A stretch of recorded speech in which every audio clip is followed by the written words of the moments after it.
Hi guys! So for today's mini vlog, panibagong araw, panibagong ganap na naman ang nangyari sa buong maghapon. Just keep on watching! Kinaumagahan ngayon, kagigising ko nga lang dito kila Sir Gavin. Sobrang aga nga namin nagising dito nila Kalo. Dahil kami nagugutom na, kaya nga kami dito kakain na. Pumunta nga lang ako dito sa kwarto nila Kelsey at tinawag ko nga dito si Kalo at tulog pa nga dito si Kelsey guys. At fast forward nga, pinatikim nga lang sa akin ni Kalo yung YouGlow Babe Juice. At guys, i-comment ko nga pala yung link kung saan kayo pwede umorder at meron din pala sa TikTok ko guys. At dahil nagustuhan ko nga yung lasa neto guys, eto nga pala yung benefits niyan. Improves skin, provide antioxidant protection, reduces stress level with glutathione and vitamin C. At isa din sa nagustuhan ko is enhanced sleep quality, lighten the skin, reduces stress level, improves skin, hair and nails, and provide antioxidant protection. At yung active ingredients niya ay Garcinia cambogia, sodium ascorbate, L-carnitine, stevia, and glutathione. Kaya order na sa TikTok shop ko at umorder na din dito sa link na i-comment down below ko. At bumalik nga lang ako dito at outfit check!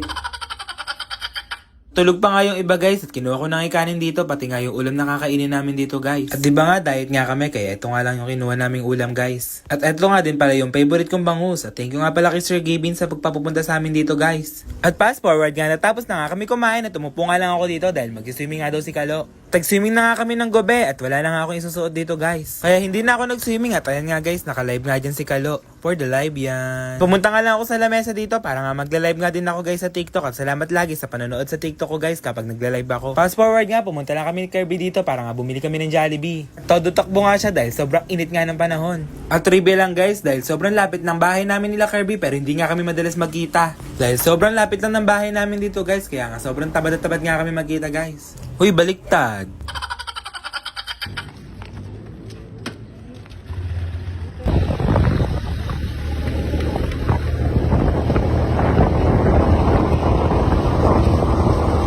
Fast forward nga, nandito nga lang kami sa kanilang bahay. At buti nga may pag-Graham nga yung kaibigan ko na yan guys. Dahil laging dumadaan nga sa Facebook ko yung mga Graham dahil sobrang sarap nga nun. Nandito nga kami sa labas ng bahay nila dahil malamig nga dito at payapa nga din. Dahil harap nga lang ng bukid yung bahay nila guys. At pinagbibidahan nga lang namin about ng mga problem namin sa buhay dito guys. At sobrang sarap nga kausap ng mga kaibigan ko na to dahil sobrang solid nga na ito guys, no judgment. At umuwi na nga din ako agad guys after namin kumain dahil nga magsisimba pa nga ako. Dahil sobrang sarap nga mag-worship kay God dito nga sa Victory Santa Rosa at makinig nga ng word ni God guys. Dahil every time na nag-worship ako dito, sobrang damang-damba ko nga dito si God.